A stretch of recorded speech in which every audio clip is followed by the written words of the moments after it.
Today we are chatting with Christina. She is an entrepreneur and creator behind Island to East Side, the trendiest, most fabulous monogram beaded bags for any event.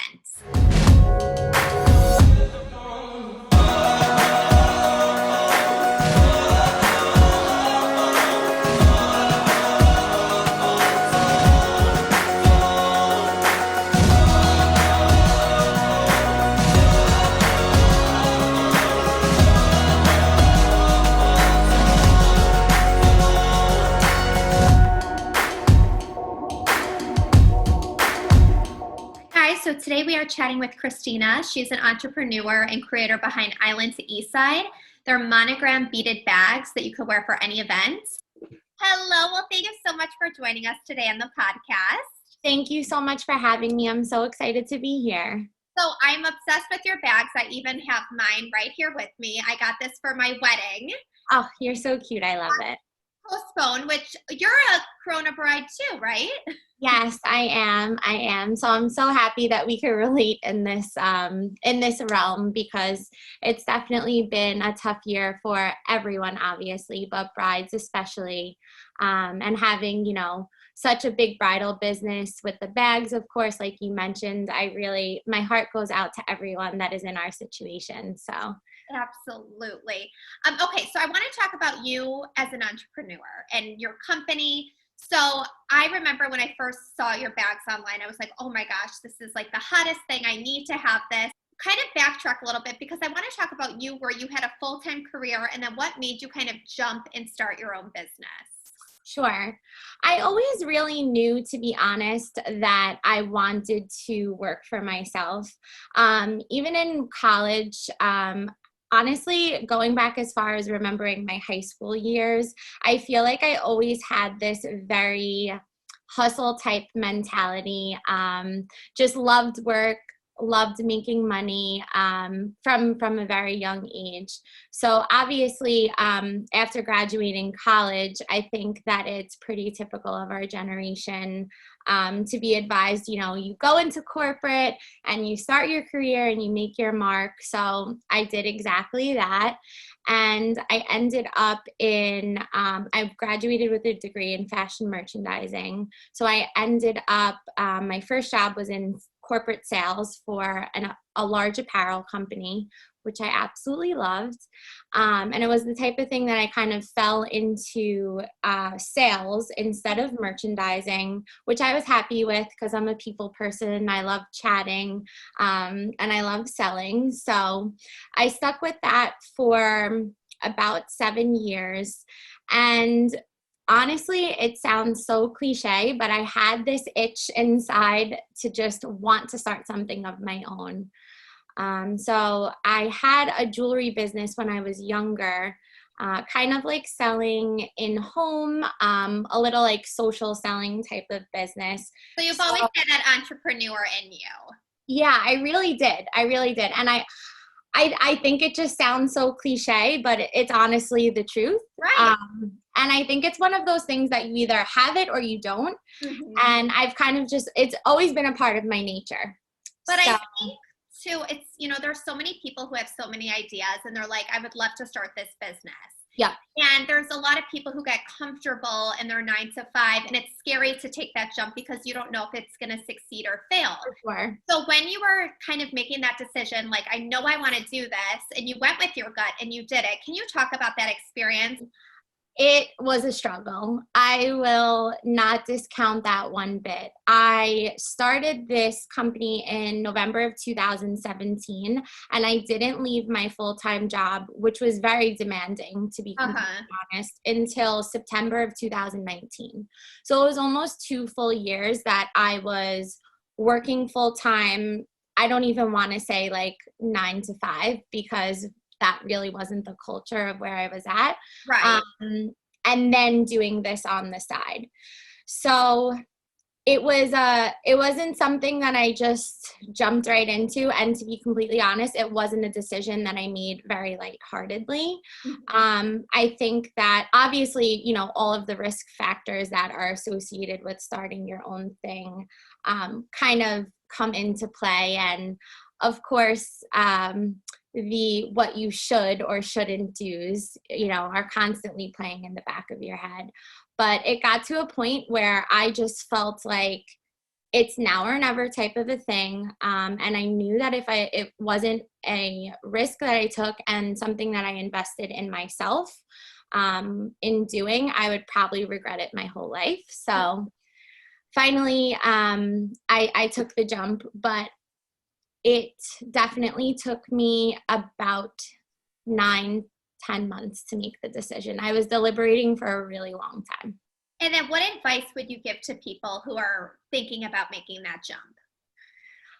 Again, this sounds like such a cliche, but there's never going to be a right time. Mm-hmm. I feel like just like there's never a right time to get married or a right time to start a family, there's never going to be that moment that you wake up one day and you're like, today is a great day for me to leave my secure job and take this job.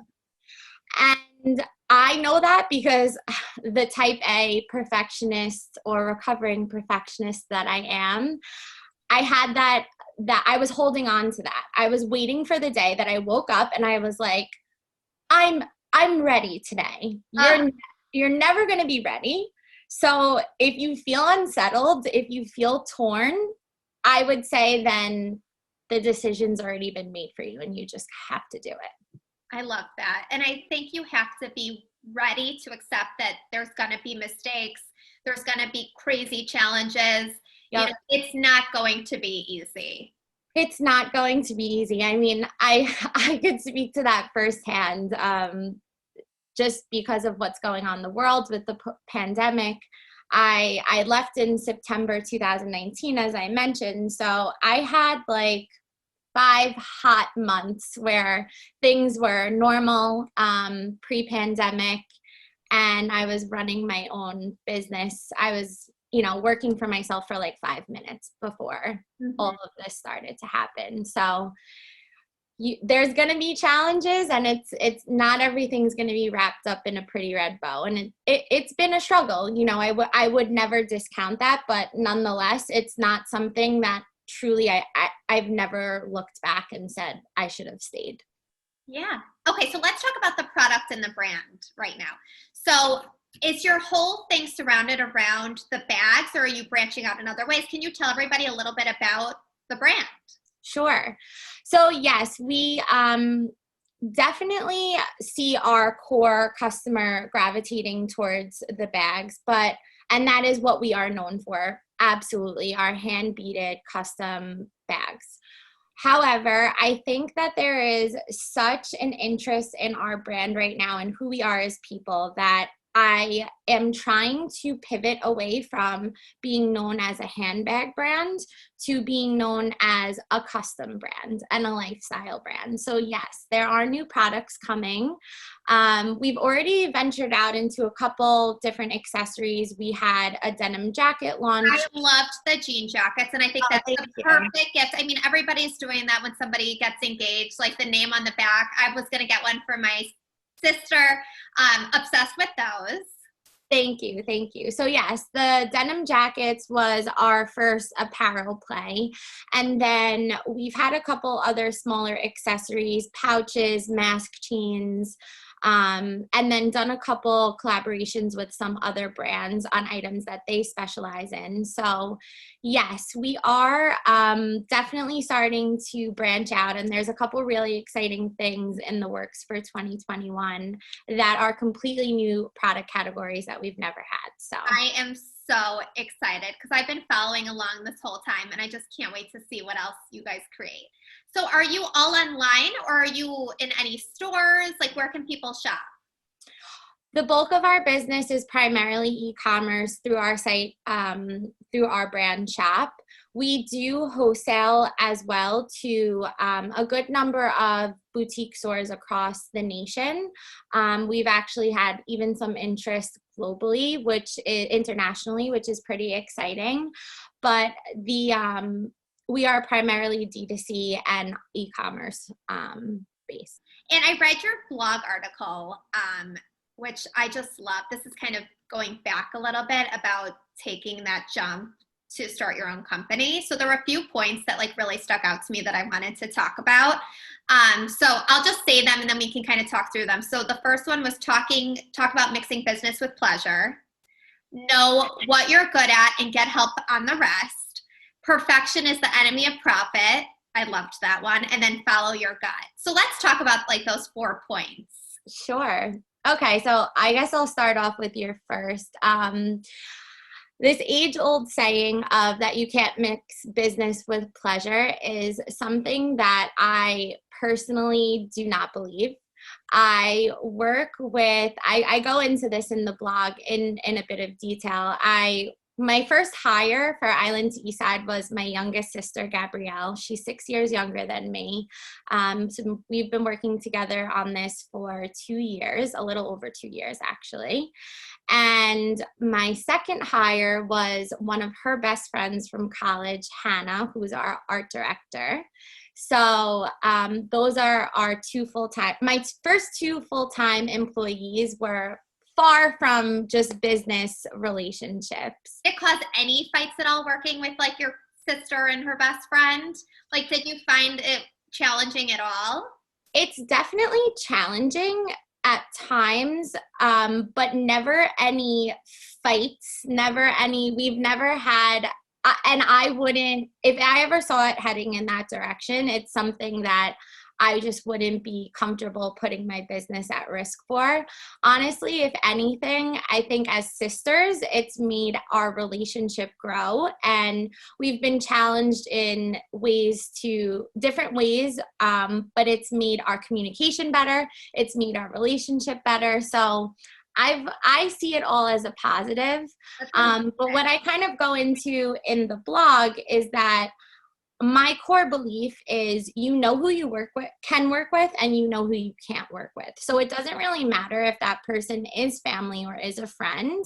I think if you are intuitive enough about what you need for your business and what you need for yourself and what kind of support system you want to have around you, whether that person is a friend or a family, you'll know either way if you can or cannot make it work with them. So that's like a myth that I feel like we've definitely defied here. You seem like such a bubbly, positive, amazing person. So I feel like anybody can work with you. Thank you. Okay, next one. So know what you're good at and get help on the rest. That is so, so important. So let's talk about that a little bit. So I think that this is like another, I would call it entrepreneurial myth. I feel like a lot of entrepreneurs start out by making the mistake that they think that they need to be good at everything. They think they need to do everything, and they think that they need to be great at everything. That is humanly impossible.